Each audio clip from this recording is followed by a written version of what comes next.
A minute. But first of all, Dave Brower standing by downstairs once more, and he is with a gentleman that trains the fastest 2-year-olds of all time in the sport of harness racing, and one of those in action earlier today.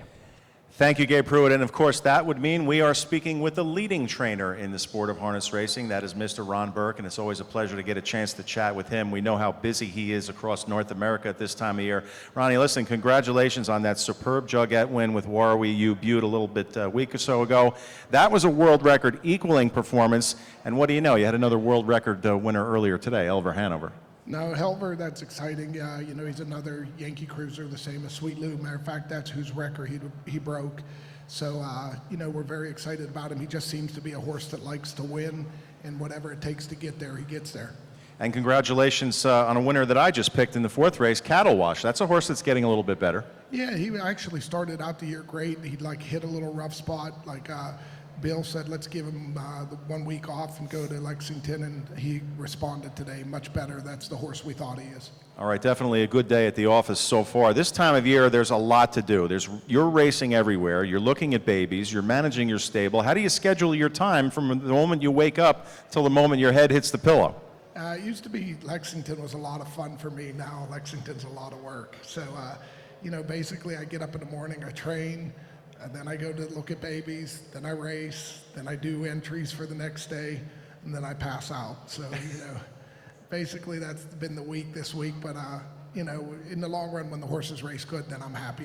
It's worth every bit of it. You and your gang are racing a solid dozen today, spread over 5 races, 4 of them in that featured event, that 6th race for the sophomore filly pacers. How difficult for you is to keep all your horses separated to maximize your opportunities? Yeah, no, I know when we do that, like we try to keep each as an individual. So when you look at it that way, it doesn't matter if they're racing against each other. I don't want to, you know, race 5 in a race, but if 5 of them belong in there and, you know, they're competitive, they're all going in there and they're going to race for their own, you know, account, and hopefully they'll all do well. Sale time coming up next week is serious time for you. So we've got to talk about your sires, Sweet Lou and then Southwind Frank. Let's start with Lou. He's locked in a good battle there with Captain Treacherous for the top sire honors. It wasn't too long ago that Sweet Lou was the first to have a sub 150 colt and filly. You didn't even know that. Yeah, no, Lou's been outstanding. We've been very happy with him. He was the leading money winner sire per average by 2-year-old last year. And he really hasn't had the greatest mares until this year. This year's crop of mares, he probably has the best broodmare group that any stallion's ever had. I think, you know, in 2 years, as good as he's doing, you're going to see him come on like a tsunami, and it's going to be really a good thing to see. I think he can, you know, compete with anybody, and with the mares he's getting now, he will compete with anybody. Do you happen to know how many are cataloged next week? How many Lou's offhand? No, I just go look at them all, so I don't have to know how many there are. How does Sweet Lou stamp his progeny? Because every sire tends to, you know, give off a certain look. Yeah, I mean, obviously more him than anybody. He's got the great white blaze, and they do. Most of them look like him.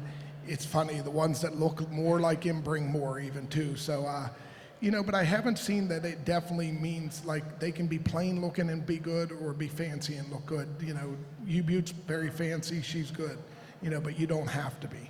We've got to talk about the first crop this year of Southwind Frank, and I know you're very excited about that. What are you hearing so far about his foals? Everything I've seen has been positive. He stepped mares up. He looks great on video. All of them trot nice. So, you know, that's cool. That's a new thing for us, a trotting sire to go. And, you know, obviously we'll try to get a couple and, you know, give him a chance. What do you think will make him a great sire?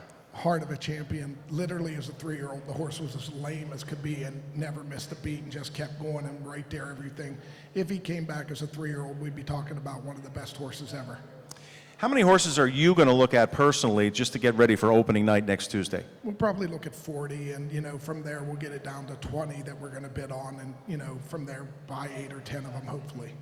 Last question before we let you go here. We've got to get a little update on Atlanta heading into that $1 million international trot. Great qualifier at Chester the other day. Going to train Tuesday before the races at Yonker at 1.25 miles. You know, everything's go. Hope for a great draw, and you know, I think she'll acquit herself well. She never is outclassed no matter who she's in with. She is a special one, isn't she? Yeah, perfect attitude, perfect, just absolutely the nicest horse. All right, Ron, thanks so much for taking a couple of minutes here. We appreciate it. Good luck the rest of the week. You're off to a good start. Good luck at the sale, and good luck with Atlanta coming up a little bit later on. Thank you very much, Dave. Ronnie Burke. Absolutely.